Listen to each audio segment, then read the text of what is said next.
اسماعیل سامانی کی بود؟ اسماعیل فرزند احمد، فرزند اسد و فرزند سامان خداد. اسماعیل سال 849 به دنیا آمده است. سال 874 در سن 25 سالگی حاکم بخارا می شود.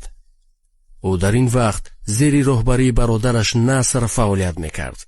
سال 892 او به جای برادرش نصر حاکم کل ماورانهر شد. ماورانهر این نام عربی است. نام تاجیکیش باشد ورارود. حدود امروزه تاجیکستان و ازبکستان، ترکمنستان و قرقیزستان و یک قسم قزاقستان را می گفتند. سال 900 اسماعیل در جنگ امیر خراسان امر لیث را شکست داده امیر خراسان می شود. به هیئت دولت او تمام آسیای میانه، افغانستان امروزه و شمال و شرق ایران داخل می شد.